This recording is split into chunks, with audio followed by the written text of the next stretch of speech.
Alrighty there. Yes. And because of the other stuff we can't get rid of, the silly flu. It seems like, everyone all of a sudden is getting sick again. And it's kind of like, I don't know, is it flu season yet? Or is it whatever? Humans used to get sick and that was just kind of an accepted thing. But now everyone, when they get sick, they get tested. So now when you're sick, you have COVID.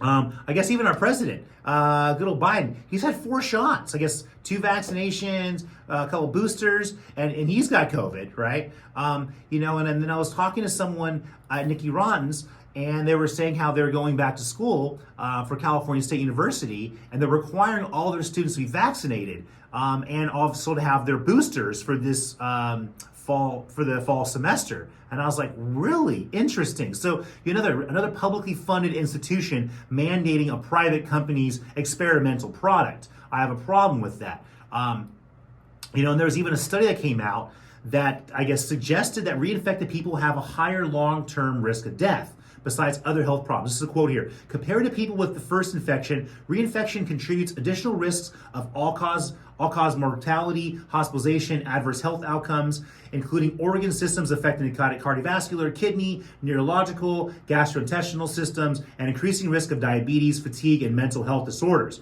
The thing is this, if you're not a healthy person and you have a weakened immune system, then of course, you're going to get sick more often, and that's going to probably affect your overall health. I mean, that's kind of it should be a no-brainer. But here's the quote that I really like. Even if you've been vaccinated, infected, boosted, all of those, it doesn't mean you are immune to the current variant.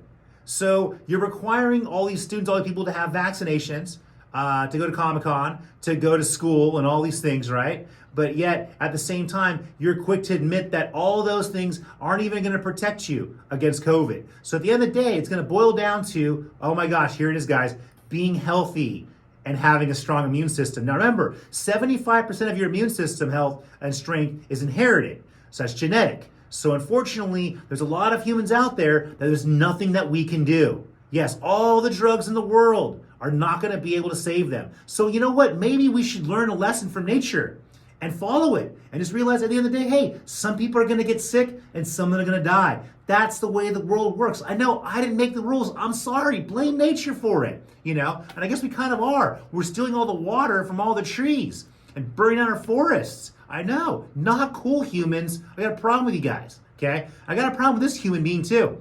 Governor Gavin Newsom. A lot of beef with this guy. I know, right? Oh, he's probably going to run for president, too. Yes, good job. I mean, with all the ballot harvesting the Democrats do, he's got probably a pretty good chance of winning. I mean, it looked like Trump actually won the last election until all of a sudden a bunch of ballots came flowing in there, and then Mr. Biden won it, too. Hey, well, whatever. Who cares, right? I mean, he's got like the lowest approval rating out of any president. I mean, he's supposedly hasn't died yet from COVID, but, with how old he is and all those extra shots he's got, he may not survive the next one. So whatever. But we don't want Kamala Harris to be our president either. So maybe he should live through the next couple of years until we get someone else in there. But I guess getting back to Gavin Newsom, sorry, I got sidetracked there. He signed a controversial gun control bill modeled after the Texas anti-abortion law this last Friday, teeing up a legal battle with the U.S. Supreme Court friendly to Second Amendment groups and firearm owners. So again, that's what our government loves to do. They're going to enact and create laws that are going to get caught up in the courts and never going to work. So again, what's the purpose? Why is our government doing all this knowing they're wasting time? And so he's like just copying Texas. That's interesting. But anyways, talking about all these fun, legally risky things here. San Diego, I guess, and they're calling this a legally risky step, is giving preferential treatment to women and minority-owned businesses when awarding city contracts, a move that appears to be in direct conflict with a voter-approved state proposition that sought to ban affirmative action. So there you go. So our city council is going to enact a law that they know is in direct violation of what voters want and even the law. So again, what's the purpose? You're just going to set it up to get publicity, and then it's going to get shot down, and then you're going to waste more resources and more time on these things that aren't even legal. I mean, there was even the situation that happened here a while ago, but a Los Angeles judge had ruled that California's landmark law requiring women on corporate boards is unconstitutional because they were trying to say that corporate boards have to have X amount number of women and people from different races and things like that. I guess the law would have required boards to have up to 3 female directors by this year, but it violated the right to equal treatment. And they said the law is discriminatory, gender, not performance, same argument as women will have. So at the end of the day, it boils down to this. So, what happens when you start saying there's not enough women or not enough minorities in something, and then when you create a law to try to make it to where you have to have them on there, well, now you're discriminating on the other way around. So at the end of the day, it should be based on performance. So, it shouldn't be based on your gender or on your race. It should be based on the fact of the job that you can do.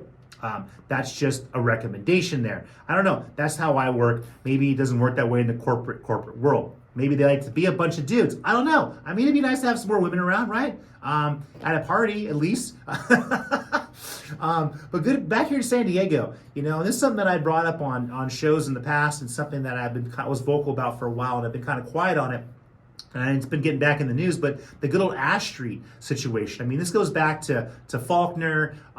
Even Manchester. He had a large ownership stake in that building beforehand, and he's not really being brought up much at all. But Michael Geary and Maria Severson, their client John Gordon, had sued the city back in 2020, contending that the council's 2016 approval of the Ash Street lease violated state constitution and must be voided.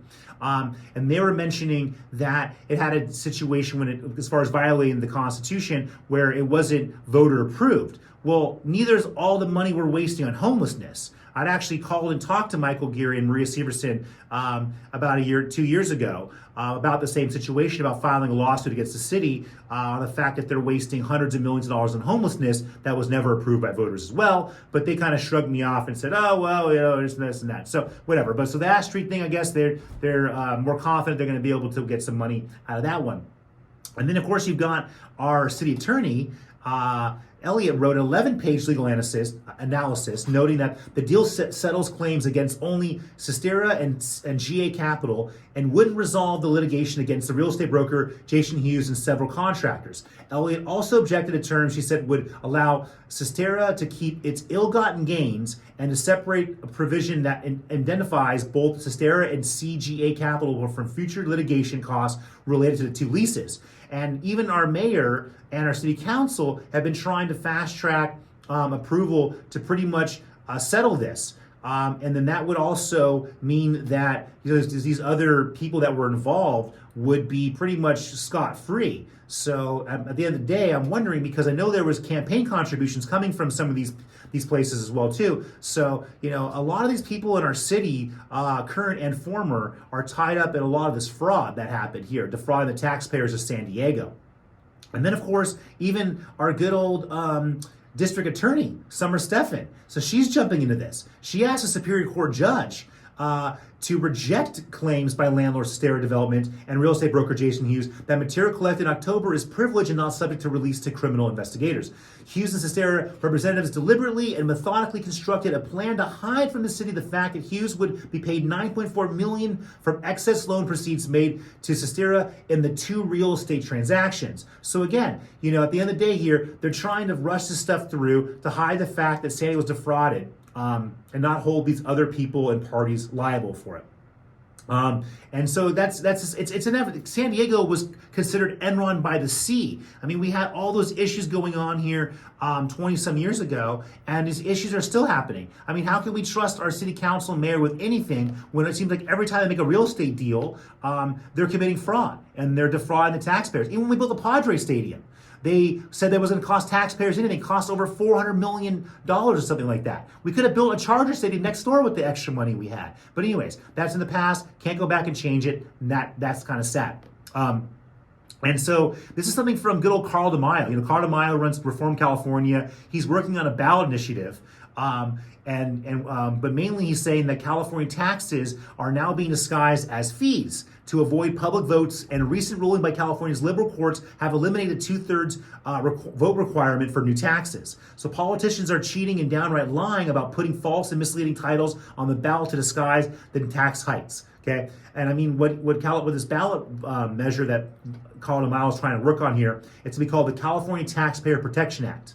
And I appreciate what he's doing for him, California. At the same time, Carl DeMaio, he's not an idiot. I mean, he makes money off this entire process. And so at the end of the day, too, what good is a ballot initiative when all that's going to happen is one judge going to step in and say, "Oh, that's not legal." So at the end of the day, we can spend all this time and effort, and it's really going to do nothing but end up in the same place. And so it's like I talked to Mile years ago about working on us restructuring our government systems because at the end of the day, we're fighting a losing battle here. And so I wanna leave off with a few little fun nitpicks here, little pieces of information that I found in the news here. I guess when the NBA Golden State owners, one of the Golden State Warriors owner was fined $500,000 for comments he made on a podcast discussing collective bargaining rights, because I guess they can't talk about those in public. Didn't know that. But what's $500,000 to someone that's making tens of millions of dollars anyways? Here's an interesting one though. In the early hours of July 11th, that was just here 2 weeks ago, two armed guards left their Brinks rig, giving a gang of thieves a 27-minute window to make a huge snatch. They said the total value of stolen property, these are like gems and gold and on jewels and all that, ranging from $10 million to $100 million. Supposedly, this could go down as one of the largest jewel heists in history. And of course, I guess Brinks is trying to say it was 10 million, but people that lost all their jewels are saying it's 100 million. So again, this is going to end up turning into a big battle when it comes to insurance company, because again, if they were your jewels, you'd want to get paid 100 million. But if you're Brinks and it's your insurance, you're going to want to pay out only 10 million. Find that kind of interesting. I'm talking about money. The $10 billion James Webb Space Telescope, the one we just launched here, has been permanently damaged by space debris. So now this new telescope that we've been investing all this time and effort in, and $10 billion, it's already broken. Good job, guys. Good job. And then I was listening to the radio, driving a customer's car around, and I heard this advertisement for the Black Information Network. It's on iHeartRadio, okay? And I'm like, really? The Black Information Network? Huh. I can only imagine what would happen if we had the opposite. Oh, yeah. Tune into the White Information Network, guys. Got a lot of great information coming your way. Okay. And I want to leave last off here with one thing close home here to good old San Diego. Sitting here in a high-rise building in La Jolla, office building, that's got a lot of the empty offices empty here. I was thinking, why can't we use all this empty office and vacant office space for housing? We can house all kinds of people in all these empty office buildings. So just going to throw it out there, guys. Little solution. Running out of time. As always, Andrew Gade, changing it up. Catch you guys next week.